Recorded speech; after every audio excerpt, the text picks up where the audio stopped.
conducta. No obstante, adicción viene del latín addictus, que hace referencia a una persona que estaba endeudada con su acreedor y para poder solventar esa deuda se tenía que entregar como esclavo toda la vida. Así que hablar de adicción es hablar de esclavitud. El grado de crecimiento personal, de lo que una persona puede crecer, va a ir en función de la capacidad o de la cantidad de verdad que sea capaz de asumir sin escapar. Por eso hay mucha gente que le cuesta mucho asumir su realidad y por eso tardan más en tener ese despertar de la conciencia. Para mí hay 3 defectos de carácter que son banderas rojas. Una es la mentira, la segunda es la soberbia y la tercera es la terquedad. Medicación de estas 3, honestidad, receptividad y buena voluntad. Es una enfermedad familiar que afecta a todos los miembros de la familia, a todos los miembros de la persona que están vinculados a la persona adicta. Todo el entorno que tiene un vínculo está afectado, descuidando así sus necesidades más básicas, puesto que el familiar desarrolla lo que se llama la coadicción, deja de vivir su vida para vivir la vida del enfermo. La mejor terapia que puede tener un adicto o una adicta cuando está en activo es que asuma las consecuencias naturales de la enfermedad. Hay que practicar el amor duro.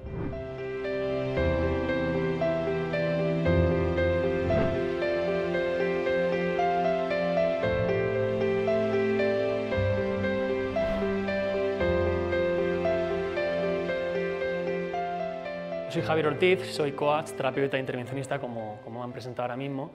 ¿Y de qué va a ser mi ponencia de hoy? Yo voy a traer un lenguaje un poquito más familiar, más sencillo de entender, y voy a hablar de lo que son las características de la adicción, las fases, lo biológico del adicto, el del familiar. Voy a contaros también un poquito, un trocito de mi historia de vida y mi historia de recuperación, y vamos a hablar sobre todo de la recuperación. Dentro de la recuperación, 5 enseñanzas que a mí me han costado mucho de aprender, fases de la adicción, la recaída, el craving, herramientas y unos mensajes finales. Así que vamos a empezar con la conferencia. ¿Quién está dispuesto esta tarde a tener la mente abierta? Bueno, pues a mí me gusta empezar las conferencias con este dato que dice que ¿qué es la adicción? Según la Organización Mundial de la Salud, la OMS, la adicción es una enfermedad física y psicoemocional que crea una dependencia, necesidad, hacia una sustancia, actividad o relación. Como bien dice la Organización Mundial de la Salud, se refiere a enfermedad, no a un defecto moral ni vicio. Además de pérdida de bienestar físico, también lo hay psicológico, emocional, relacional, vamos, a todos los niveles. También tiene carácter biopsicosocial, un componente biológico, porque ya se sabe que hay cierta predisposición a desarrollar la enfermedad de la adicción. Componente también psicológico, debido pues, bueno, a la mala gestión de las emociones, dificultad de la gestión también de las habilidades sociales y bueno, también el tema de la autoestima y el autoconcepto. Y luego otro componente que es social, puesto que hay una fácil accesibilidad tanto al consumo de juegos, sustancias, alcohol, locales de apuestas deportivas, bares, estancos. Evidentemente es muy fácil acceder a todo tipo de este tipo de cosas. Yo voy a compartiros 4 características, hay más, fundamentales de lo que son las adicciones. 1. Es una enfermedad familiar que afecta a todos los miembros de la familia, a todos los miembros de la persona que están vinculados a la persona adicta.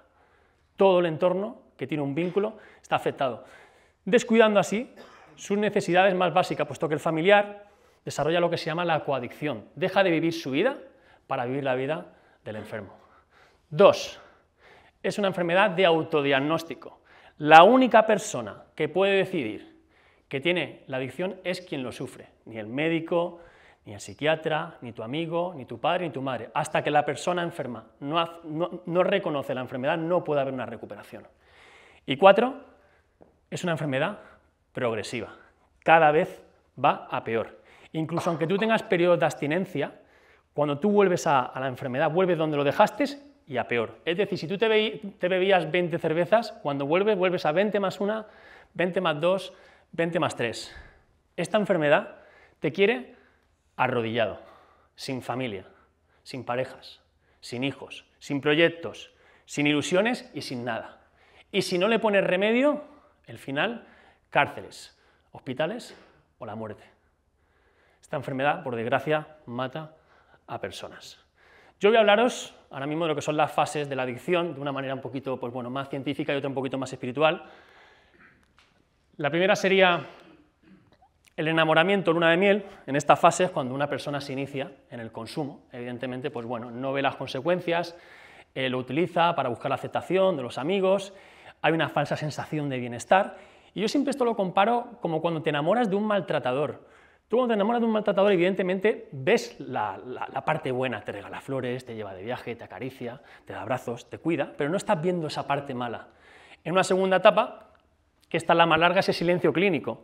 El adicto o la adicta aquí ya empieza a tener esa doble vida, ya empieza a normalizar más el consumo en su vida y empieza sobre todo esas pequeñas mentiras, esas pequeñas manipulaciones, esa parte en la que tú ya escondes tu vida, todo tu entorno se está dando cuenta que hay un problema, pero tú no lo ves. Y tú te justificas, es que yo controlo o es que yo sé lo que estoy haciendo. Esto pasa como si un maltratador te está pegando, pero yo no lo quiero dejar porque es buena persona. Y ya una fase final sería la eclosión, es decir, es cuando ya tocas ese fondo, ese punto en el que tú ya te derrotas, porque a lo mejor te ha dejado la pareja, la familia te ha echado a la calle, has perdido un trabajo, o simplemente porque tú ya mismo estás cansado de sufrir, estás harto de estar harto, y llega un momento que no puedes más, levanta la mano y pides ayuda, y es cuando llegas, por ejemplo, a alguna de vuestras asociaciones y empiezan un proceso terapéutico. Otra manera también de explicar la fase de la adicción sería, bueno, más científica, sería ese uso experimental, cuando uno empieza los consumos en navidades, cumpleaños, en algún momento esporádico, donde ahí todavía no hay ningún problema. Luego pasaríamos al uso social, es cuando ya empezamos a consumir fines de semana, lo utilizamos de una manera muy recreativa, pero todavía hay cierto control y no es problemático. Pero ya pasamos al abuso, que es cuando aquí ya empezamos a tener problemas con el consumo. Cuando hablamos de abuso es que sales de fiesta y en vez de irte a las 4 te vas a las 10 de la mañana. Empiezan a haber ya consumos entre semana, ya empiezas a esconder mucho de tu consumo. Y ya la última parte sería la dependencia, es cuando ya te vuelves esclavo de la sustancia o de la conducta. Y aquí hay dos tipos de dependientes. Uno es el dependiente funcional y el dependiente disfuncional. El funcional es el que es capaz de compatibilizar el consumo con su vida, es decir, es capaz de estar con la pareja, con la familia, con el trabajo y seguir consumiendo. Y el disfuncional lo hace más en modo atracones. Es decir, se pega 3-4 días sin hacerlo y cuando lo hace, pues revienta, o cada mes o cada semana. ¿Qué resistencias hay con el disfuncional? Que como lo hago una vez al mes tampoco pasa nada. ¿Qué resistencia hay con el funcional? Si yo controlo, mi vida tampoco se ha ido por ahí. Entonces, ante estas dos situaciones, las dos hay que abordarlas y tratarlas. Yo voy a daros ahora 4 palabras para mí muy importantes que definen o que engloban lo que es esta enfermedad. Una sería obsesión. La persona vive para y por el consumo, vive completamente obsesionado por el consumo. La segunda sería compulsividad, una vez que empiezas ya no puedes parar. La tercera sería caos o ingobernabilidad. Todas las áreas de tu vida quedan mermadas por el consumo. Te levantas tarde, comes mal, pierdes la higiene. Y la última palabra para mí, que es muy importante, es esclavitud. Vives sometido o esclavo de la sustancia o de la conducta. No obstante, adicción viene del latín addictus, que hace referencia a una persona que estaba endeudada con su acreedor y para poder solventar esa deuda se tenía que entregar como esclavo toda la vida. Así que hablar de adicción es hablar de esclavitud. Estas 4 palabras yo las voy a poner en este reloj biológico de una persona que tiene una adicción. Como veis, el consumo está en el centro de su vida. Ahí es donde concentra toda su energía. Ingobernabilidad, medio comen, medio viven, medio trabajan, medio todo, hasta que se despierta la obsesión por el consumo. ¿Dónde lo voy a hacer? ¿Cuánto me voy a meter? ¿A quién voy a engañar? ¿Dónde lo voy a hacer? Consumen y se da esa compulsividad, ya no puedo parar. Y una vez que puedo parar, ira, culpa y frustración. Y otra vez medio comer, medio vivir, medio trabajar, y el típico mensaje que mandas, esta va a ser la última vez, yo puedo con esto. Y este se podría decir que es el reloj biológico de muerte de un adicto cuando está en activo en su fase final. ¿Cómo sería el del familiar? Pues igual que el del adicto. Lo que pasa es que en vez de estar el consumo en el centro de su vida, pues estaría el adicto o la adicta. Ahí es donde concentran toda su energía. Y lo mismo, ingobernabilidad, medio comen, medio viven, medio trabajan, medio todo. Hasta que se despierta la obsesión, pero en vez de por el consumo, por el control. A ver si le escondo las botellas, a ver si voy detrás de él, a ver si hablo con el camello, a ver si estoy vigilándole la llamada de teléfono. Evidentemente no consiguen frenar ese consumo, se dispara la compulsividad en el adicto y se dispara también una persecución compulsiva del familiar para que el adicto deje de consumir. Y sienten lo mismo, ira, culpa y frustración. Y otra vez vuelven a medio comer, medio vivir y medio trabajar. Como podemos ver, ese mismo reloj biológico que sufre también el adicto. ¿Qué es lo que pasa a la familia? Que se da lo que se llama incremento de tolerancia emocional. Con el paso del tiempo se van normalizando nuevas formas de abuso. Es decir, la locura que se va dando en las adicciones cada vez se normaliza más. Hay una palabra para mí que engloba estas cuatro, que sería cárcel, vivir encarcelado, tanto la familia como el adicto. Por eso el lema de mi ponencia es objetivo, libertad. Libertad, que yo también perdí. Como bien he dicho, mi nombre es Javier Ortiz, yo soy coach, terapeuta, pero antes de todo eso yo también he pasado por este calvario, por este infierno. He compartido siempre mi historia muchísimas veces en muchos eventos y tengo que reconocer que siempre que comparto mi historia aún se me ponen los pelos de punta, ¿no? Yo lo he pasado muy mal y bueno, yo es verdad que he tenido una buena infancia, hasta los 16 años tuve unos buenos padres que me han inculcado unos buenos valores. He vivido bien, he sido un chico estudiante, un chico trabajador, deportista. Lo que pasa es que ya a los 15 años conocí una chica que me dejó y me rompió el corazón. Y a partir de ahí hubo un clic en mí que algo ya empecé a fallar, ¿no? ¿Qué pasó? A los 16 años empiezo a juguetear un poco con el juego, con las tragamonedas, y bueno, estuve ahí un par de añitos donde yo incluso le quitaba monedas a mi madre, y bueno, entre comillas, tampoco no se me fue de las manos, pero sí que ya empiezo a desarrollar la enfermedad. Lo conseguí parar, y a los 18 o 19 años pues ya empecé a iniciarme en el consumo tanto de otras sustancias como del alcohol. Cuando ya estoy en esa fase del abuso, mi padre se asusta. Hijo mío, yo veo que estás haciendo cosas que son normales, porque yo salía y ya con 20 años estaba hasta las 10 de la mañana, desaparecido, ¿no? Entonces decide ingresarme en un centro y es ahí donde ya empieza mi calvario, ¿no? Porque cuando me ingresan en el centro, es verdad que estuve un mes, era muy jovencito. Hay una cosa que cambia cuando un adicto empieza o ya toma la decisión, aunque no esté preparado, pero ya toma la decisión de dejar de consumir, es que se te acaba el consumo bonito. Entonces, a partir de ahí, cuando yo ingreso en ese centro, que lo hice muy bien, me pasé el expediente, aprendí muchas cosas, pero no estaba dispuesto a hacer todo ese montón de renuncias que había que hacer, como dejar de beber, salir con cierta gente, pues bueno, una serie de cosas que yo quería recuperarme, pero sin abandonar prácticamente nada de mi vida, puesto que es una edad complicada. Entonces, de los 22 a los 27, pues estuve haciéndole pulsos permanentemente a esa enfermedad, donde, bueno, pues todos los perdía. Yo era un consumidor disfuncional, cada 2 meses yo tenía recaídas. Yo cada vez que recaía era capaz de estar de 1 a 3 días sin parar de consumir. Es decir, yo no tenía freno ninguno, estaba jugando, consumiendo, y he vivido episodios pues muy complicados, puesto al final los que somos en atracones o disfuncionales perdemos el control de nuestra vida en ese momento, apagamos el teléfono, y llega un momento que tu familia, yo en mi caso, mi familia, todo el mundo buscándome por todos los lados y yo desaparecido, ¿no? Yo he tenido pues, bueno, situaciones muy complicadas en esos años, pero mi declive o mi eclosión es a partir de los 28, que es donde yo ya empiezo a tener ingresos en centros, puesto que mi padre y mi familia ya están desesperados, es decir, como muchas familias están desesperados, no saben qué hacer, empieza mi drama con el tema de los centros de ingreso. Y a partir de ahí, pues bueno, pasé por 4 o 5, no me funcionaba, es decir, hacía siempre lo mismo. Cuando yo salía de los centros ahí lo hacía muy bien, pero cuando salía afuera siempre cometía los mismos errores, lo llevaba solo, no tenía ningún tipo de continuidad. Conozco a la madre de mis hijos a los 30 años, a los 29 años, y se queda embarazada de la que es mi hija pequeña, mi hija mayor, perdona.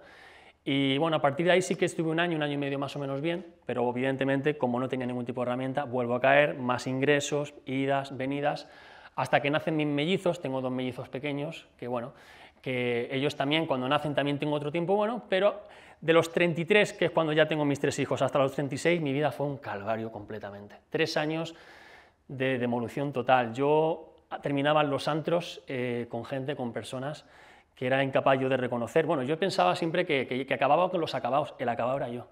Yo estaba jugando una máquina, tenía a mi padre fuera esperándome, hijo mío, ¿cuándo nos vamos? Y yo no podía irme.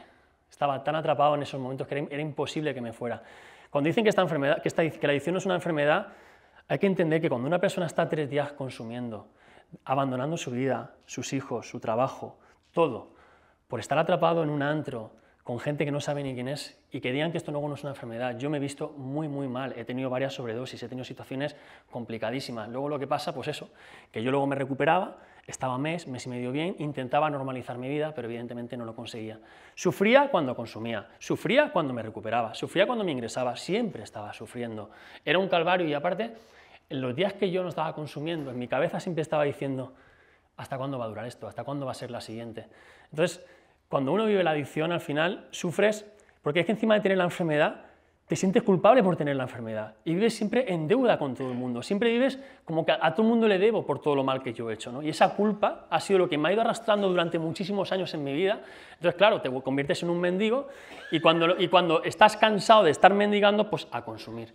Y ese ha sido, hasta los 36 años, un calvario de idas y venidas y de sufrimiento. ¿Qué pasa? Que tuve mis 40 días fatídicos, finales, que siempre comparto, donde yo me destrocé la vida. Estuve 40 días consumiendo prácticamente a diario. 3 días consumiendo, un día durmiendo. 3 días consumiendo, un día durmiendo. Acabé totalmente destrozado, desahuciado, fumándome los cigarros del suelo. Vamos, es decir, no tengo palabras, ¿no? Como un mendigo. Son momentos que uno tiene. Yo creo que al final todos los que hemos pasado por una adicción tienen momentos difíciles. Lo que pasa es que yo ahí yo creo que incluso yo mismo me autocastigué, ¿no? Porque ya esa desesperación de siempre estar consumiendo y no poder con la enfermedad te hacía que incluso cada vez que recaías te destruyeran más. Cuando ya después de 40 días ya no podía más, estaba tirado en la calle, dio la casualidad, como no, siempre mi padre apareció con el coche por allí, estaba yo en un banco sentado, se sale del coche, hijo mío, ¿qué hacemos? Yo ya dije, papá, yo ya no puedo más, me subió en el coche y me volví a llevar al centro por fin otra vez, y bueno, yo tengo una foto de cómo llegué yo al centro, esta es mi última foto en consumo. Aquí incluso ya tenía todavía 4 o 5 días de haber estado pues destrozado, mendigando. Y esta es la foto que yo siempre, cuando llevo un año, 2 años o cada vez que cumplo años en recuperación, lo primero que yo hago es ver esta foto, porque esta foto me recuerda quién soy y hasta dónde yo pude llegar. Mi padre me lleva al centro y yo cuando llegué al centro, nunca olvidaré ese momento, que estoy en el centro y los profesionales de allí llamaron a mi padre porque Ezequiel, tu hijo lo vemos mal, se quiere escapar, se quiere ir a consumir. Entonces mi padre, muy hábil, hizo una cosa que a mí me salvó la vida, que es que llevó a mi hija al centro y bueno, era domingo, me acuerdo que aparece mi hija por allí y me dijo una cosa que es muy importante para mí. Dice, papá, por favor, yo no quiero que te mueras. Y ese fue el punto para mí de mayor impacto en mi vida, ¿no? Cuando mi hija, que ahora tiene ya 14 años, eso entonces tenía 3 años y medio, se me pone aquí encima. Papá, por favor, pelea por tu vida, yo quiero que vivas, yo no quiero que te mueras. A partir de ahí a mí se me cambió el mundo encima. ¿Qué pasó? Que tuve, no sé si llamarle despertar de la conciencia, no sé qué nombre ponerle, que al día siguiente yo me rendí, bajé los brazos, llegué a los profesionales y les dije a los profesionales, haced conmigo lo que queráis. Es decir, voy a hacer lo que me digan que tenga que hacer. Estoy dispuesto a hacer lo que sea necesario. Entonces, a partir de ahí, me entregué a la recuperación, vamos, es decir, hice todo lo que había que hacer, hice caso, porque uno de mis defectos de carácter era, yo soy soberbio, terco, no hacía caso, lo hacía solo, ¿qué me van a contar estos que no sepa yo? Claro, yo las terapias me las sabía, si yo incluso daba hasta terapias y era yo el primero en irme a consumir, evidentemente. Pues yo me rendí, bajé los brazos. Y la primera enseñanza que uno tiene que tener cuando empieza la recuperación es decir, voy a hacer caso a lo que me digan y no voy a negociar con eso. No voy a negociar con eso, porque hasta mis mejores pensamientos me han llevado al desastre.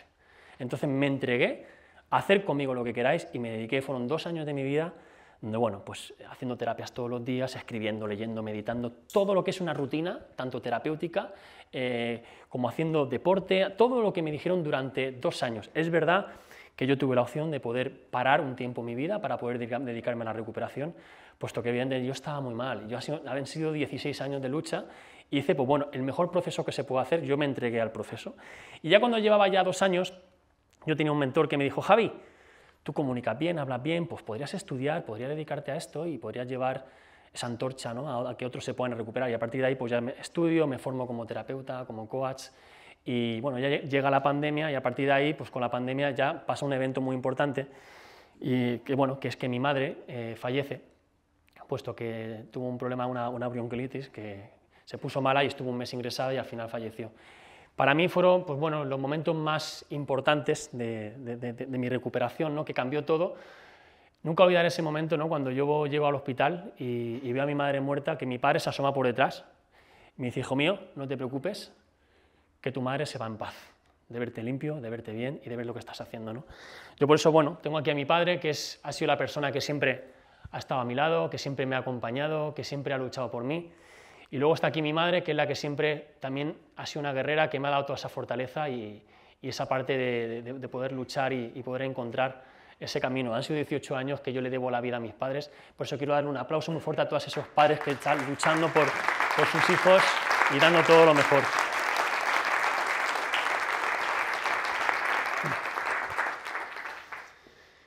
Y bueno, a partir de ahí fallece mi madre y yo no tenía claro qué hacer con mi vida. Mi madre siempre decía, Javi, tienes que hacer algo importante, tienes que entregarte a la gente, que tú vales. Yo no me lo creía, yo no quería nada en mí. Pero el fallecer de mi madre me dio ese empujón, ¿no? Y a partir de ahí, pues bueno, cuando empiezo a subir contenido a las redes, construyo también una comunidad también y me involucro en el servicio y poder llevar ese mensaje de esperanza a muchísimas familias y a muchísima gente que lo está sufriendo, puesto que esta enfermedad es un calvario tremendo, que ahora que yo estoy en el otro lado puedo ver el día a día de las familias y lo que se sufre. Bueno, a partir de aquí vamos a hablar de recuperación. Para mí muy importante, voy a daros lo que son 5 enseñanzas que para mí me han cambiado la vida, que me ha costado mucho de aprender, y la primera, que es la más importante, es la rendición. Dicen que a lo que te resistes, persiste, y a lo que aceptas, transforma. La rendición es la máxima expresión de la aceptación. Entonces yo voy a explicaros lo que serían las fases de lo que pasa una persona desde que reconoce que tiene el problema hasta que se rinde, las fases que va pasando. La primera fase, cuando uno reconoce el problema, lo primero que dice es, yo acepto que tengo un problema, pero lo voy a hacer solo y a mi manera y como pueda. Evidentemente eso no funciona, ¿no? Es decir, estás un tiempo intentándolo, pero te caes, te levantas, no funciona. Siguiente paso, ¿qué es lo que sueles hacer? Pues pides ayuda o a tu pareja o a la familia. Cuando pides ayuda a tu pareja, lo típico, María, que no puedo más, por favor, ayúdame, que yo sé que estando a tu lado, sé que me puedo recuperar. Y claro, María, en el nombre del amor, por lo mucho que nos queremos, yo te voy a salvar. Y eso no funciona. Y con los padres, un poco más de lo mismo. ¿Qué pasa con las madres y con los padres? Que debido al estigma que hay con esta enfermedad, debido a los prejuicios que hay con las adicciones, les cuesta muchísimo pedir ayuda. ¿Cómo se va a enterar en el pueblo que mi hijo es un adicto? Pues evidentemente tienden a esconderlo y a no comentarlo. Entonces la tendencia es a querer llevarlo en secreto. Cuando ya nos damos cuenta de que en secreto no se puede llevar, de que hay que pedir ayuda profesional, entonces vamos a buscar o una asociación, o psicólogo, o un centro. Pero ¿qué es lo que pasa? Llegas a la asociación, yo vengo aquí, pero lo voy a hacer a mi manera. Lo típico, llegas y evidentemente si yo no le he hecho caso a mi madre, no le he hecho caso a mi padre, no le he hecho caso a nadie, voy a hacerle caso ya a los profesionales. Pues la tendencia es llegar a los sitios y a lo mejor, como seguramente puede ser que todavía no esté derrotado, la tendencia es hacerlo a mi manera.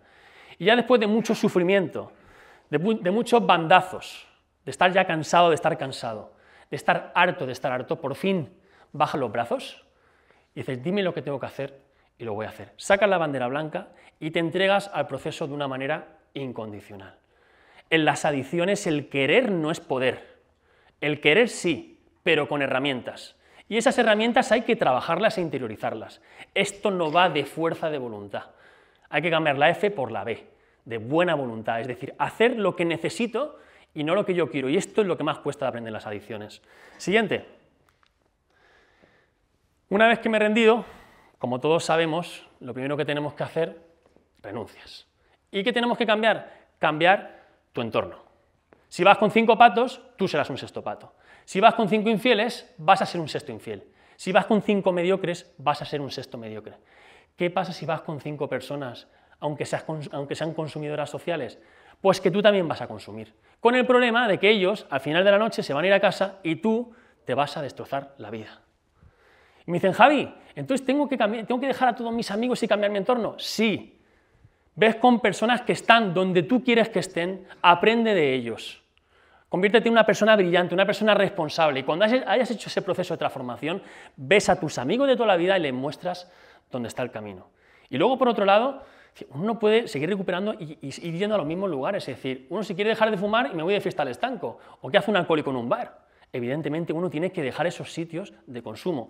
Igual como ciertas situaciones, bodas, cumpleaños, pues hay ciertos eventos que en una primera etapa de recuperación pues también hay que evitarlos.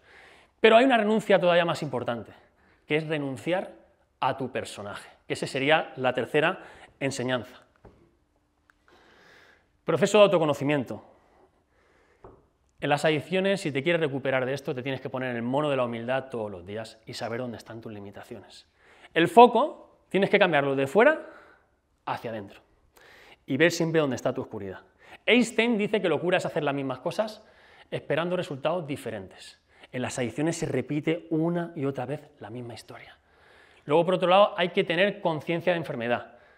Lo que no aprendas de una manera consciente, no te preocupes que te lo va a enseñar la enfermedad a través del sufrimiento. La diferencia entre vivir días y consumir días está en el nivel de conciencia que yo tenga. Yo tengo que ser en todo momento consciente de lo que me pasa. Y luego, por otro lado, tengo que iluminar mi oscuridad. Y aquí no me puedo quedar en la superficie. Tengo que tirarme al barro y ensuciarme. Si soy un mentiroso, soy un mentiroso. Si soy un celoso, soy un celoso. Si soy un manipulador, soy un manipulador.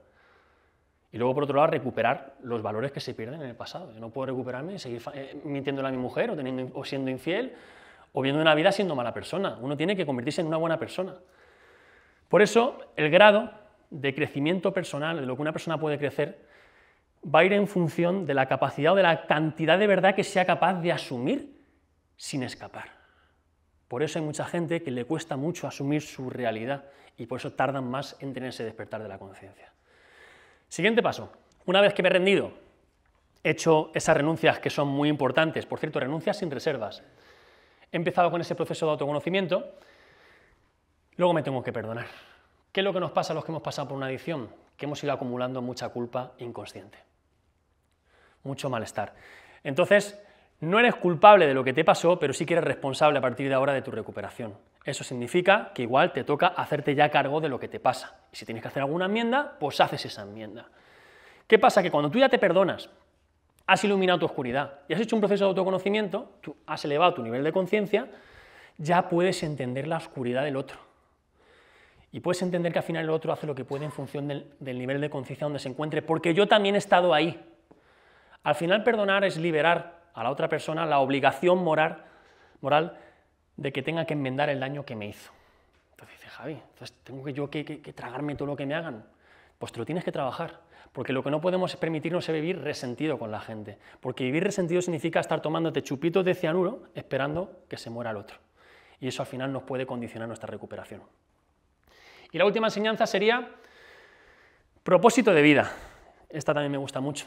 Hay 3 momentos muy importantes en la recuperación de un adicto, o una adicta. El primer paso, cuando lo reconoces, porque cuando tú reconoces que tienes la enfermedad, se te acaba el consumo bonito y entras en lucha. El segundo paso es cuando te rindes, bajas los brazos, te entregas al proceso y empiezas a recuperarte. Pero cuando ya llevas cierto tiempo en recuperación, hay un tercer paso que es desarrollar un propósito de vida. Viktor Frankl decía en El hombre en busca de sentido que las personas que se encontraban en el campo de concentración nazi tenían familiares fuera o algo por qué luchar fuera, sobrevivían. Los que no, morían. ¿Qué quiere decir con esto? Que cuando tienes un porqué y un para qué, encontrarás el cómo. En las adicciones, cuando uno empieza a recuperarse, una parte de ti se muere. Entonces, ¿qué pasa? Que se va a crear un vacío. Pues durante esa transición, mientras estás pasando por ese vacío, es muy importante que desarrollemos esa misión de vida. También es importante que esto tiene que ser el quinto aprendizaje. Lo que no puede ser es que yo empiece a volcarme en los demás o barrer la casa de los demás cuando todavía barrió la mía. Entonces, yo me entrego, me rindo, hago un proceso de conocimiento, me doy mucho amor, pero eso no acaba en mí. Entonces me convierto en un instrumento al servicio de los demás. Lo bueno es que cuando vives en propósito, ya no tienes pereza por hacer las cosas, ni tienes envidia por lo que tiene la gente, y ya te levantas por la mañana y ya no sientes que vas a trabajar, sino que vas a cumplir tu misión de vida, ¿no? Y eso lo cambia todo. Yo ahora para mí, por ejemplo, el concepto de riqueza, para mí ya ser rico no es tener 1 millón de euros en el banco, pero sí ser rico puede ser crear un impacto a 1 millón de personas. Para mí está ese concepto de riqueza ahí. Bueno, pues seguimos. Ahora vamos a hablar de lo que son las fases de la recuperación, que son 4. La primera sería la desintoxicación. En este primer paso, a veces yo considero que es un paso complicado, ¿no? Porque generalmente una persona que lleva con mucho desgaste de consumo, pues seguramente necesitará un soporte, una ayuda farmacológica o un ingreso hospitalario o en comunidad terapéutica, porque es importante que la persona por lo menos se estabilice. Empezar un proceso sin que haya una desintoxicación va a ser muy complicado. Esta temporalidad, pues de 1 semana, 2 semanas, 1 mes, depende del grado de deterioro que tenga la persona que tiene la adicción. Siguiente paso sería la deshabituación. Una vez que la persona está estable, tiene que romper con los malos hábitos y construir hábitos saludables, es decir, recuperar los horarios, levantarte bien, la higiene, llevar un día organizado. Y para mí es importante, sobre todo, desarrollar una disciplina terapéutica. Una de las características que tenemos los adictos, arrancada de caballo y para de burro. Entonces, en recuperación tenemos que acostumbrarnos a no fallar. si me propongo esto, a partir de ahora tengo que cumplirlo. Entonces, el primer paso, construir esos hábitos, porque esos hábitos son los que me van a llevar lejos en recuperación. Y luego la tercera sería la rehabilitación. A mí esta palabra no me gusta mucho, me gusta más llamarla la transformación. Y yo os he traído una especie de iceberg donde voy a explicar un poquito qué es lo que hay debajo de una persona que tiene la adicción. Y aquí lo he traído, que bueno, es un iceberg donde explico más o menos, arriba como veis es el consumo de drogas, juego, alcohol, todo lo que pueda ser, que es lo que el motor de ese consumo sería la obsesión y la compulsión. ¿Y qué es todo lo que hay debajo? Primer paso tenemos la gestión de las emociones. Hay que aprender a gestionar nuestras propias emociones. En recuperación, si yo te pregunto cómo estás, no me puedes decir bien o mal. Tienes que identificar qué es lo que te pasa. Y hay tres que son con las que más hay que trabajar: el miedo, la ira y la culpa. La siguiente sería BTF, que es baja tolerancia a la frustración. Las personas que tenemos una adicción no sabemos sufrir. Entonces, una de las cosas que tenemos que empezar a practicar es la aceptación. Aceptar que las cosas son como son. Y eso también va a llevar su trabajo. Y el siguiente paso sería la gestión del estrés. Aquí yo lo que recomiendo en una primera etapa de recuperación, que si tenéis trabajos que son de riesgo, donde hay mucho estrés, que los dejemos de lado. Porque al principio estamos muy vulnerables a cualquier estímulo y a llevar trabajos donde haya mucho sometimiento de estrés. Bajamos más para abajo, baja autoestima. Las personas que hemos sufrido una adicción, todos venimos con la autoestima totalmente destrozada. A cualquier persona que tú le preguntes que ha estado 15 o 20 años destruyéndose su vida, no se quiere nada. No obstante, cuando yo llegué y empecé con los grupos, a mí lo primero que me dijeron: Javi, te vamos a querer hasta que te quieras tú, porque yo no me quería nada. Entonces, a mí el amor de los demás me empezó a llenar para ayudarme cuenta que me tenía que querer. Entonces, tienes que cultivar tu amor propio y empezar a quererte y a cuidarte. La siguiente sería creencias y pensamientos limitantes. Con la misma manera de pensar con la que me está destruyendo 10, 15, 20 o 30 años, pues no me voy a recuperar. Evidentemente tengo que transformar esas creencias, esos pensamientos, en pensamientos que me potencien y me empujen. Y luego sería la pérdida de valores e identidad. Esto hace referencia sobre todo al personaje que uno construye. Uno no puede abandonar la enfermedad de la adicción y seguir viviendo en el mismo personaje, con los mismos valores, con la misma identidad que estaba. Uno tiene que reconstruirse. Bajamos más para abajo, traumas, sanar las heridas del pasado, de la infancia, importante hacer este trabajo que es más psicológico. Y aquí tenemos los defectos de carácter. Para mí hay 3 defectos de carácter que son banderas rojas. Una es la mentira, la segunda es la soberbia y la tercera es la terquedad. Medicación de estas 3, honestidad, receptividad y buena voluntad. Eso de que ya me lo sé, voy a hacerlo a mi manera, esas pequeñas mentiras no pueden estar en recuperación, porque es por ahí donde empiezan las recaídas. Y ya más para abajo tenemos ese vacío. Mucha gente cuando ya lleva cierto recorrido en recuperación, que llevan 8 meses, 10 meses, un año y pico, Javi, está todo bien, no tengo ganas de consumir, pero siento como una especie de vacío, como que algo me falta, o que siento que no tengo algo, ¿no? Este vacío que hay que trabajarlo como desarrollando una dimensión más espiritual, conectando con el ser, la meditación, y entender que ese vacío pasa, ¿no? En la primera etapa de recuperación está, evidentemente, si has estado 15 o 20 años viviendo de una manera, cuando esa persona se muere, pues hay un duelo que atravesar y eso lleva su tiempo y hay que vivir ese proceso. Todo esto se podría decir que son los disparadores que te crean una profunda insatisfacción, que encienden la maquinaria de la obsesión y la compulsión para consumir. Si yo he estado viviendo 10, 15, 20 años de una manera complicada, pues evidentemente esto no lo vamos a conseguir en 4 días. Esto es un proceso que lleva su tiempo. Yo siempre pongo el ejemplo de los huevos Kinder. Esto, como muchos sabéis, que los huevos Kinder, si te falta una piececita, no te encaja, ¿no? Pues con la recuperación de las adicciones pasa lo mismo, con una cosa que no te trabajes suficientemente para no recaer. Claro, por eso, esto tiene que ser el trabajo de tu vida. Este tiene que ser el trabajo de tu vida. Porque ya no solo porque vas a dejar de consumir, sino porque vas a tener una vida increíble, pero hay que hacerlo. Otra persona no está obligada, porque bueno, al final podrá vivir una frecuencia más bajita, pero es que nosotros nos jugamos la vida. Y este trabajo hay que hacerlo, y este trabajo cuesta. Entonces yo os invito a todos los que estéis en un proceso de recuperación, que os remanguéis y a trabajaros, porque esto os va a cambiar la vida. Y por último, cuando ya he hecho ese trabajo, ya me he transformado, ya soy una persona que tengo claro quién soy, cuáles son mis valores, he sanado, me he empoderado. Con esa nueva persona, ¿dónde voy yo con mi vida? Entonces a mí esta palabra tampoco me gusta mucho, a mí me gusta más llamarle misión. Con la persona nueva que yo soy, ¿qué voy a hacer con mi vida? Más o menos, de 1 a 2 años, a partir de ahí que uno ya te ha cambiado la conciencia, hacia dónde quiero ir. Para mí esto es muy importante porque a partir de ahí muchos de todos vosotros seguramente pues emprendéis un viaje a llevar el mensaje, sois monitores, os acompañáis a asociaciones, otros trabajan en centros, por eso es importante seguir ligado al tema de la recuperación. El craving, vale, esta palabra yo siempre la pongo porque creo que es muy importante. El craving son las ganas de tomar, las ganas de consumir, ese deseo irrefrenable por consumir tanto esa sustancia como esa conducta. Hay dos tipos de craving. Un craving consciente, que es el que es evidente, tengo ganas de consumir y tengo ganas de consumir porque no puedo y estoy apretando puños, y hay un craving que es inconsciente y que se despierta porque yo, el iceberg que he puesto antes, no estoy siendo consciente de todo eso a través del malestar, de la dejadez, de la desidia. Claro, mucha gente me pregunta, Javi, que yo llevo ya 2 semanas en recuperación y no tengo ganas de consumir y está todo bien, evidentemente, porque estás en la luna de miel y porque todavía no tienes lo que se llama conciencia de enfermedad. Y como no tienes conciencia de enfermedad, tú no sabes por dónde te llega la enfermedad. Entonces, lo que te da a conocerte a ti es, y sobre todo, anticiparte a la enfermedad y poder rescatarte muchísimo antes. Porque si no tienes conciencia de enfermedad, cuando quieres ser consciente, entonces te llega la enfermedad y la tienes aquí delante. Y en la gran mayoría de casos, pues no tienes tiempo de reacción y no tienes ese colchón para poder rescatarte y no consumir. ¿Cómo gestionar cuando tienes un craving? El primer paso, identificarlo. Si soy adicto, es normal que tenga ganas de consumir y lo tienes que normalizar. Tengo esta enfermedad, es normal que esto pueda pasar. La recuperación de una adicción no pasa por no tener deseos de consumo, pasa por gestionar de una manera diferente la gana de consumir. Y eso es importante entender. Recuperarse de esto no es dejar de tener deseos, es por gestionarlo de una manera diferente. Una vez que lo he identificado y lo he normalizado, pues tengo que tener una caja de herramientas que lo voy a poner, utilizarlas y ponerlas en práctica. Y cuando ese craving, porque al final todos los craving tienen un principio y tienen un final, ya pasa, tendré que ver qué es lo que me está pasando. Porque seguramente si estoy teniendo muchos cravings recurrentes es que algo no estoy haciendo bien. Y tendré que trabajar en lo que me está pasando. Siguiente. El grupo como herramienta de recuperación.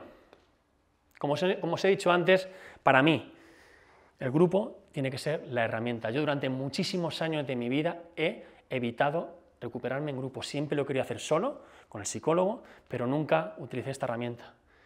Y qué pena, porque he sufrido muchísimos años por no entregarme a lo que es un grupo de recuperación. El grupo al final te da muchísimas cosas. En una primera etapa, sobre todo, el sentimiento de pertenencia. Ya no estás solo. ¿Cómo acabamos las personas que tenemos una adicción? Acabamos en el mayor aislamiento. Entonces, el hecho de poder llegar a un sitio donde te puedas sentir que perteneces a un grupo te puede ayudar muchísimo porque sabes que ya no estás solo. Luego también puedes adquirir conciencia de enfermedad porque a través de los compartires de otros compañeros puedo conocer mi propia historia. Una historia que si yo no escuchara de los otros no conocería de mí. Entonces ya ahí tengo información para saber quién soy y cómo compartir la enfermedad. Luego, por otro lado, también te sirve como brújula. Che, pues ver personas que se están recuperando, dices, oye, pues si ellos lo pueden hacer yo también, y tienes referentes, y ves cómo personas van superando momentos de dificultad. Y dices, oye, pues si ellos pueden, yo también. Yo me acuerdo cuando llegué al grupo, y yo veía gente con 5, con 7 años, con 10 años, y yo siempre sufriendo, y felices. A mí me generó esa atracción, de, oye, yo quiero estar donde están ellos. Ríndete, haz caso, no sé cuánto. Pues bueno, me entregué, pero es importante tener un grupo porque también vas a tener esa brújula. Luego también te sirve como termómetro, puesto que te va regulando, sabes cómo te encuentras. Yo tengo un amigo que decía que en el grupo es como si fuera tu puesto de trabajo y te retribuyen con los valores nuevos que vas adquiriendo. Cuando ya estás un poco más avanzado, el grupo te va aportando sobre todo mucha sabiduría. Vas empezando a tomar mejores decisiones, empiezas a ser una persona más empoderada. Y ya en una tercera etapa, cuando ya llevas tiempo, sobre todo, para mí es muy importante, entonces todos esos conocimientos, todo ese empoderamiento, todo lo que tú has aprendido, lo tienes que llevar a los recién llegados. Porque lo que no des, corres el riesgo de perderlo. Eso es muy importante, por eso es muy importante llegar y seguir en el grupo, porque cuando llegan recién llegados nos enseñan de dónde venimos. Porque el adicto que se olvida de su pasado está condenado a repetirlo. Por eso es muy importante la asistencia a los grupos. El grupo es la magia, donde será todo lo más importante de la recuperación. No fallar al grupo, por favor. Caja de herramientas. Aquí os he traído 5 herramientas, hay muchísimas más. Yo os he traído las que yo conozco y considero que son muy buenas. La primera es el solo por hoy. Cuando una persona empieza en la primera etapa de la recuperación y le dicen, es que esto es para toda la vida, es crónico. Entonces ves la montaña tan alta que puedes querer como escapar. Entonces el solo por hoy es una herramienta muy buena porque solo por hoy pase lo que pase yo no voy a consumir. ¿Qué implica esta herramienta? Que yo todos los días tengo que exigirme. Todos los días tengo que renovar mi compromiso porque entiendo que el partido lo empiezo perdiendo 0,3, 0,5, incluso hasta 0,10. Entonces, todos los días tengo que automatizar, pues llamar a un compañero, marcar mi objetivo, meditar, escribir, leer. Y eso tiene que ser en modo automático. Solo por hoy, pase lo que pase, yo no voy a consumir. Es una herramienta muy, muy buena. Siguiente, gratitud. Adicto, agradecido, nunca recaído. Hay que transformar la gratitud en un sentimiento y una actitud de vida. Gracias por un día más, gracias por estar vivo. Las personas más felices de este mundo son personas agradecidas. Y no es porque no tengan problemas, es porque ponen foco en lo bueno que sí que tienen. Hay que ver las cosas que nos vienen a la vida como regalos y no que nos pertenecen por derecho. Cuando la gratitud entra por la puerta, la queja se va por la ventana. Siguiente, llamada. Qué importante esta. Para mí es donde marcamos la diferencia. Yo creo que cuando empezamos la recuperación, la mejor manera de involucrarse en el grupo es llamar a los compañeros. Y esto no es tan fácil, porque como no estamos acostumbrados a pedir ayuda, yo siempre digo, mira, si no llamas cuando estás bien, tampoco vas a llamar cuando estés mal.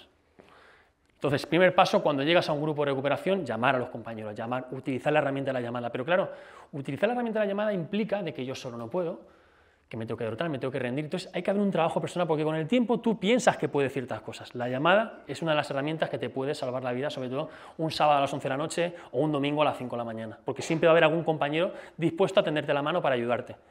Siguiente, la foto negativa. Esta para mí también es muy importante porque cuando uno empieza a cumplir tiempo en recuperación se olvida de dónde viene. Entonces cuando uno tiene un momento malo tiene que tirar del hilo e irse a esos momentos de dificultad y ver toda la oscuridad de donde vienes. Cuando lleva cierto tiempo tiendes a olvidarse, el cerebro se protege.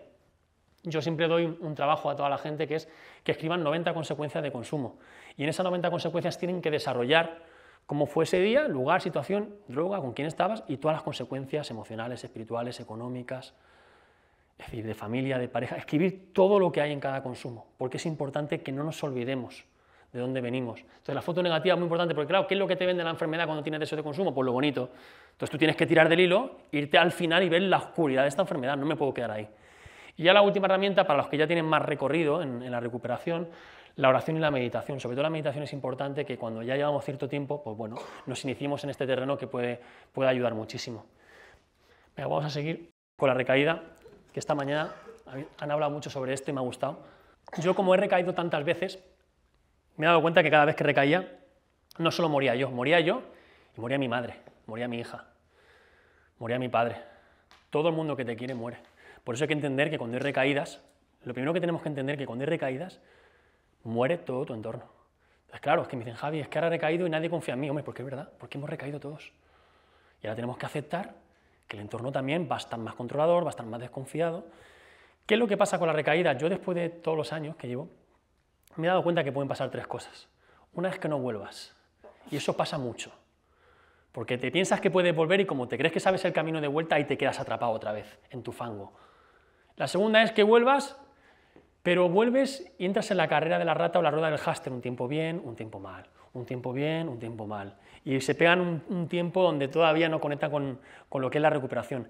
Y luego sí que es verdad que hay otros compañeros que sacan un aprendizaje y esa recaída les puede venir muy bien, puesto que no estaban llevando bien la recuperación. Yo, de todas maneras, os tengo que decir que no puede haber un plan B, tiene que solo haber un plan A. La recaída no se puede contemplar, aunque forma parte del proceso, sí puede formar parte del proceso, pero uno no puede vivir pensando que si decaigo, volveré, no, porque yo estoy cansado de ver, y esto lo puedo decir, mucha gente que recae no vuelve y se muere. Y es muy importante que entendamos que las sobredosis, los momentos de dificultad, sobre todo con el consumo de drogas, si tú has estado 4 o 5 años sin consumir, como vas a volver a consumir la misma cantidad de sustancia que donde lo dejaste, pero tu cuerpo no tiene la misma tolerancia. Y como tu cuerpo no tiene la misma tolerancia, cuando vuelves ahí, puedes tener un problema serio de salud. Por favor, tengamos cuidado con el tema de la recaída. Yo siempre digo que cuanto más años vas teniendo en recuperación, más vas subiendo el edificio y cada vez te da más vértigo. Entonces, cuanto más años tengo en recuperación, más tengo que seguir implicado con la recuperación. Esto es muy importante. ¿Qué factores te pueden llevar a consumir? Las 3 P's, que me encanta esto. La pereza. Inicialmente empiezas a abandonar los hábitos. Me levanto tarde, empiezo a dejarme la higiene, empiezo a llevar un descontrol los horarios, no como bien, no me cuido ya. La siguiente P es la prepotencia de pensar de que ya me lo sé. Ya tengo cierto recorrido en los grupos, Siempre escucho lo mismo, siempre son los mismos compartires, yo ya llegué, ya me lo sé, entonces ya no dejo que nadie me diga nada, incluso ya empiezo a hacer menos grupos, y evidentemente ya la otra P sería la P de prisas. ¿Por qué? Porque ya quiero empezar a tener parejas que no me van bien, o empiezo a llevar dinero, o empiezo a meterme en trabajos problemáticos, empiezo a no hacer caso. ¿Qué pasa? Que a partir de ahí empiezo a tener pequeñas mentiras, a tener secretos, ocultamientos, empiezo a manipular, empiezo a conectar con el sufrimiento, no lo comparto, empiezo a aislarme del mundo y una mañana me levanto, cojo el coche, me voy a trabajar y mientras estoy yendo a trabajar se me gira el volante a la puerta del camello y dices, ¿cómo puede ser que esté yo aquí? Porque evidentemente han pasado una serie de cosas que tú no has ido poniendo conciencia y te has ido desviando. Entonces las recaídas se dan y hay que ponerle mucha conciencia, entonces no puedo fallar en la recuperación. ¿Cómo superar, cómo vencer una recaída? El primer paso es parar de consumir, que parece fácil, pero no lo es. Porque cuando se recae, se dispara la memoria química de la adicción y ya que estás ahí te regodeas. Entonces el primer paso, parar sí o sí de consumir. Siguiente, me tengo que perdonar. Yo me he dado cuenta por mi historia y por la de muchos compañeros que generalmente cuando hay una recaída el sentimiento de culpa que hay es terrible. Terrible lo culpable que te puede llegar a sentir. Como no te perdones estás fastidiado, porque esa culpa es la gasolina de los siguientes consumos. No es importante que te perdones. ¿Qué implica perdonarse? Asumir mi parte de responsabilidad. Volver al grupo y decir, oye, me ha pasado esto, y pedir ayuda. Y eso implica vencer el miedo y la vergüenza, porque a lo mejor yo era un referente. Yo era un referente del grupo y yo era el que daba consejitos y ahora tengo que volver al grupo y bajar los brazos otra vez. Pues hay que hacerlo. Y hay que volver. Importantísimo, hay que volver. Una vez que vuelvo al grupo, pues tengo que renovar mi compromiso con la recuperación. Si estaba haciendo 3, tendré que hacer 4. Si estaba haciendo 4, tendré que hacer 5. Lo que no puedo ser es un tacaño con la recuperación. Tengo que entregarme. Y una vez que he trascendido esa recaída, pues evidentemente tendré que ver qué es lo que me ha pasado y hacer un trabajo profundo de lo que me ha podido ir pasando. Y a partir de ahí, si hago lo mismo, pues me pasará lo mismo. Por eso es importante cuando yo paso una recaída, no dejarla como que no ha pasado nada, hay que trabajar en ella. Bueno, ahora voy a hablar de os he traído una herramienta para las familias. Sobre todo esta herramienta se trata de una reunión, desarrollar una reunión muy planificada, muy estructurada, con todo el entorno de la persona que tiene la adicción, familia, parejas, amigos, compañeros de trabajo, con el objetivo de que la persona que tenga la adicción entre en recuperación. Aquí sobre todo se trabaja desde el amor, no se culpa, no se juzga y en ningún momento se avergüenza a la persona que tiene la adicción. Esto es muy importante. El objetivo es al final que llegue a un fondo emocional para que levante la mano y se recupere. Entonces el primer paso de la herramienta es pedir ayuda. Claro, esto parece fácil para las familias, pero para un familiar pedir ayuda es abandonar la idea de que va a salvar a su hijo o que va a abandonar a la pareja. Y eso también tiene su resistencia que vencer. Entonces, pido ayuda, llamas al profesional y a partir de ahí le cuenta la situación que tienes. Siguiente paso sería recogida de datos, entonces ya va el intervencionista, el psicólogo, la persona que está haciendo esta intervención y pues le tiene que hablar un poquito de cómo son los roles que hay en la familia, cómo es el consumo, con qué periodicidad, qué circunstancias hay en el consumo. Hay que explicarle cómo es en todo el entorno que hay detrás de la persona que tiene la adicción. Siguiente paso, hay que hacer una planificación familiar. Aquí es muy importante sobre todo ver qué recursos vamos a utilizar para que la persona se recupere. Hay que tener dos alternativas, una parte ambulatoria, con alguna asociación, algún centro, dependiendo de las circunstancias en las que esté la persona que tiene la adicción. Y también es muy importante planificar los límites que se van a poner en el caso que la persona que tiene la adicción se niegue a recuperarse, que esto es muy importante. Y aquí hay que alinearse todos los familiares y las personas que van a estar en la intervención para que todos pongan los mismos límites en el caso de que no quiera. El siguiente paso sería desarrollar una estrategia de intervención. Esta es la parte más importante, porque aquí el intervencionista lo que tiene que es psicoeducar a todos los familiares.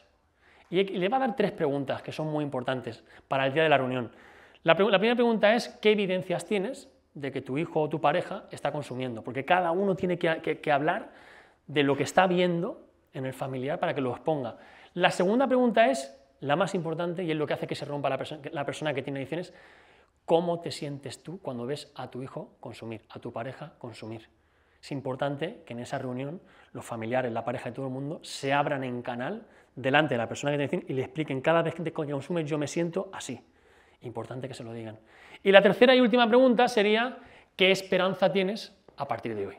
Entonces esas 3 preguntas las tienen que practicar todos los familiares para el día de la reunión porque eso va a hacer que cuando estamos todos en redondel y la persona que tiene adicción se derrote. Entonces, ¿qué pasa? Luego se hace una reunión previa donde se va a entrenar si la persona que tiene la adicción, donde se hace la reunión y en la siguiente ya es cuando se ejecuta esta reunión. Esta reunión puede durar 3, 6, 9, 12 horas hasta que la persona que tiene la adicción se derrote. Y esto es muy importante. ¿Vale? Entonces hay que estar preparados porque al final hay mucho desgaste. Generalmente esto es una reunión donde se ponen todos en círculo y hay que entender que por cada familiar, pareja, amigo que venga equivale a 3 o 4 terapeutas. Son reuniones muy potentes. Entonces, si la persona que tiene la adicción dice que sí, el siguiente paso se le acompaña al recurso designado, a poder ser que le acompañe el terapeuta, la persona que está llevando la intervención, porque puede ser que si hay que llevarlo a un centro, a mitad de camino no quiera ir. Entonces, la persona tiene que tener una serie de habilidades para convencerle de que ingrese. Y ya luego se hace el seguimiento, mantener esas constantes vitales del familiar y de la persona que sufre la enfermedad. Pero ¿qué es lo que pasa si el adicto o la adicta decide que no quiere recuperarse? La mejor terapia que puede tener un adicto o una adicta cuando está en activo es que asuma las consecuencias naturales de la enfermedad. Hay que practicar el amor duro. Una vez que ya lo hemos hecho todo, desde el amor, hemos estado ahí, todos con él o con ella, llega un momento que tenemos que invitarle a que se vaya de casa o a hacer lo que sea. No podemos consentirle que esto siga igual. El amor duro yo sé que es algo difícil, porque yo sé que a las familias les cuesta muchísimo y es lo más duro de las adicciones, por eso hay que pedir ayuda. Esta parte de lo que es la intervención hay que hacerla con un soporte. Entonces, ¿el papel de la familia es importante en la recuperación de los adictos y de las adictas? Sí, muy importante. Yo os puedo decir después de muchísimas intervenciones que cuando la familia se alinea, dejan de ir solos en las batallas, hacen todo lo que se les pide, al final la persona que tiene la adicción se acaba derrotando. Y si no se derrota y hay que ponerle más límites, se le ponen límites. Si tiene que abandonar el domicilio, se abandona el domicilio. Y si en el último extremo hay que hacerle un contacto cero, se le hace un contacto cero. Porque un adicto a veces le pueden quitar lo material, le pueden quitar el dinero, le pueden quitar muchas cosas, pero que no le quiten el amor de su familia. Entonces, si hay que hacerle contacto cero, se hace. Esto es todo como estrategia. Pero esto, recuerdo, hay que hacerlo con un soporte terapéutico, con personas que os acompañen en este proceso. Y esto os puedo asegurar que es lo más difícil que hay en el mundo de las adicciones, puesto que al final yo soy padre de 3 hijos, ¿no? Y tener que echar a un hijo a la calle, pues yo sé que no es fácil, cada familia tiene su proceso, ¿no? Pero evidentemente cuando ya lo hemos probado todo, lo que no podemos es permitir es que si muchas veces pasa que el padre echa al hijo a la calle y la madre por detrás le sigue abriendo la puerta. Claro, y eso tampoco funciona. Entonces aquí hay que entender que tenemos que ir todos a una, por el bien de la persona que tiene la adicción. Por eso se llama el amor duro, porque es el mayor acto de amor que se puede hacer por un hijo o por una persona. Y bueno, yo para terminar, yo estoy muy encantado de estar aquí con vosotros. Yo voy a mandar 2 o 3 mensajes. El primero, sobre todo, para las personas que sufren una adicción, decirles que llega un momento en la vida en el que hay que aterrizar, que hay que bajar a la tierra y aprovechar esos momentos de lucidez para vencer el miedo y la vergüenza a pedir ayuda. Por muy mal que esté la situación, siempre, siempre, siempre, siempre va a haber una salida, siempre la va a haber. El drama de tu vida no define la persona que tú eres. A mí me pasa que es que me llega mucha gente y me dice, Javi, es que yo no me siento merecedor de la recuperación. He hecho tanto daño a la gente que yo no me merezco la recuperación. Tú te mereces la recuperación porque eres una persona extraordinaria y no hay derecho a que siga viviendo este calvario. ¿Cuántos adictos y adictas tenemos hoy en la sala? Yo voy a pedir que mandemos, porque como esta conferencia va a seguir en las redes sociales, un mensaje muy fuerte a todas esas personas que están sufriendo en la calle la garra de esta enfermedad y diciéndoles que sí se puede. A la de 3, 1, 2 y 3. ¡Sí se puede! ¿Más fuerte? ¡Sí se puede! Muchas gracias. Un aplauso para los adictos que están sufriendo.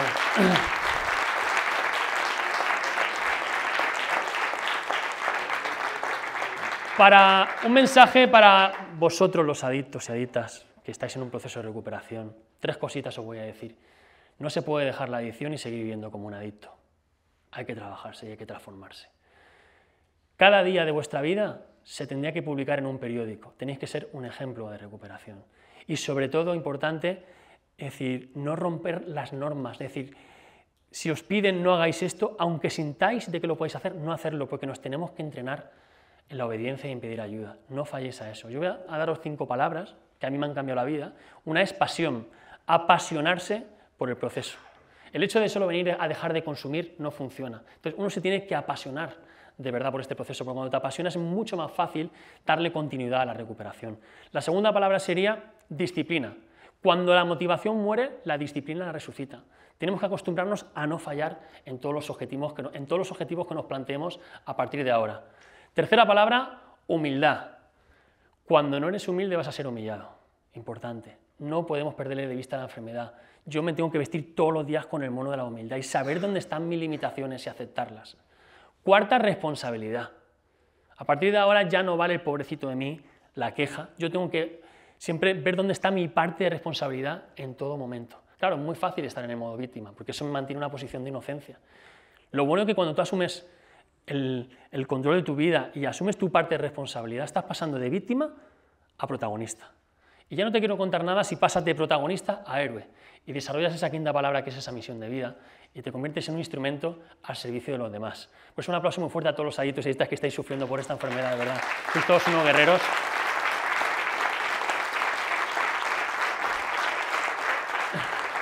Y nada, yo para terminar deciros que para mí es un honor. Yo puedo asegurar que tener una adicción es un calvario por lo que nadie querría pasar. Pero lo bueno que tiene esta enfermedad, que te va a suponer un gran desafío en tu vida, ¿no? Es decir, tiene un componente que es la superación. No es tanto lo que superas, sino lo que te vas a convertir tú para superarte. La enfermedad de la adicción es la única enfermedad que si te recuperas te quedas mejor de lo que estabas. Una persona más humanizada, con mejores valores, más responsables, donde todo el mundo te va a querer. Yo antes me arrodillaba para pedirle dinero a la gente. Yo ahora me arrodillo, pero ante Dios, para darle las gracias. Por eso yo voy a mandar un mensaje, que es el que siempre mando, para todos vosotros que estáis en recuperación, que seguramente podéis hacer todo esto, que es que algún día contarás la historia de cómo saliste adelante, será la guía de superación para otra persona. Muchísimas gracias de verdad por este rato con vosotros.